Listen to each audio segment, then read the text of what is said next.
apparently Suge Knight is shopping around.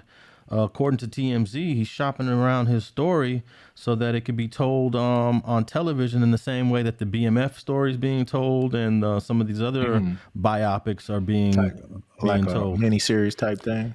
Yeah, at first went from I remember he was trying to do his movie similar to the Straight Outta Compton movie, just a one-off. But now it's I think there's more money in the episodic shows, and that's what he's trying to pitch right now, man. What do you think of a Suge Knight miniseries? Oh no, I'd watch it because I've seen so many and heard so many of what other people did and what other people thought, just to get it from him firsthand and how he felt about it or how he saw it. I think the world would definitely tune in. I had heard somewhere, on one of these social media things before that he couldn't do a movie based on he assigned his life rights over to someone. I don't know if that's true or if that's affect the main movie or if the mini series is a different avenue for him to get it done. Like I said, I don't know. I just be hearing stuff, on these social medias.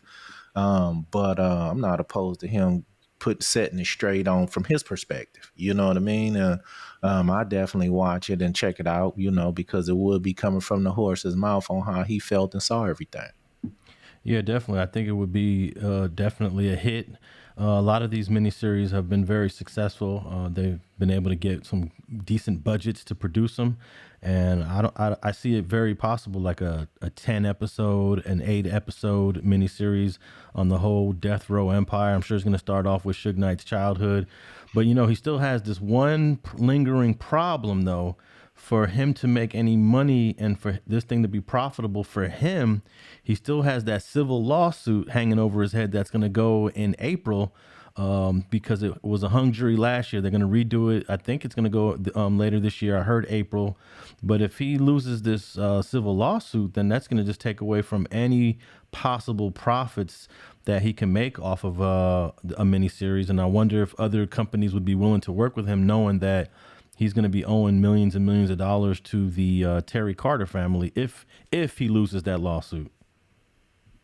No doubt, but at the same time, man, I believe these people know how to get around it, in one way or another. He could basically tell the story for free. They can't charge him for telling the story. So if somebody else took the story and ran with it just based on he was just having a conversation with them and was telling them the story, and they took the information and went and did something with it, and he never filed a lawsuit against them saying they put out bogus information, I still think it's a way for them to get away with it. Your boy, I heard your boy Reggie Wright Jr. speaking on he may be getting some time knocked off. You got any knowledge into that? Well, yeah, let's speak a little bit about that, because Reggie Wright had a dude on his podcast the other day that claimed that Suge Knight is about to get 10 to 15 years knocked off his sentence. And I looked up his current sentence, and it looks like he is not eligible for release until 2034 is his earliest eligibility date.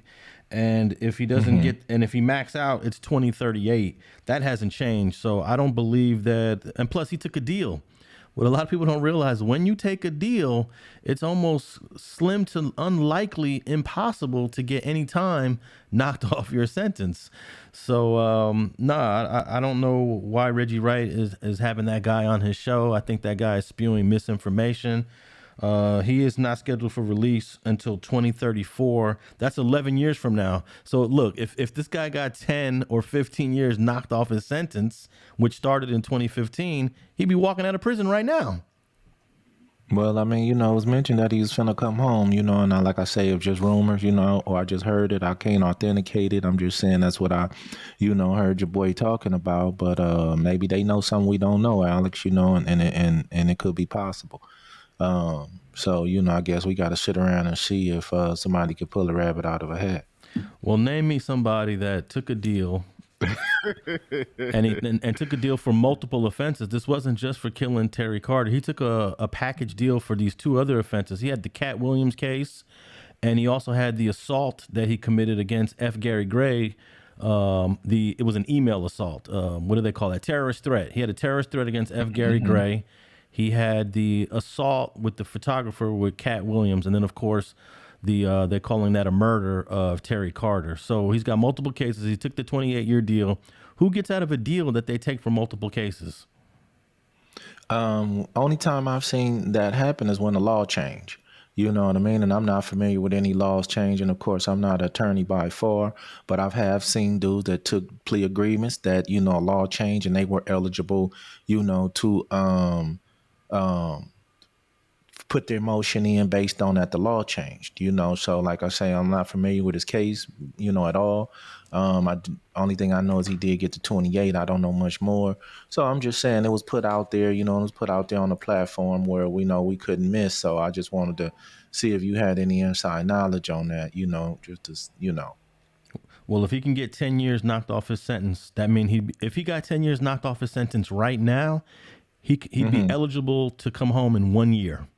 So Right. So if that's true, we should be seeing Suge Knight on the streets real soon.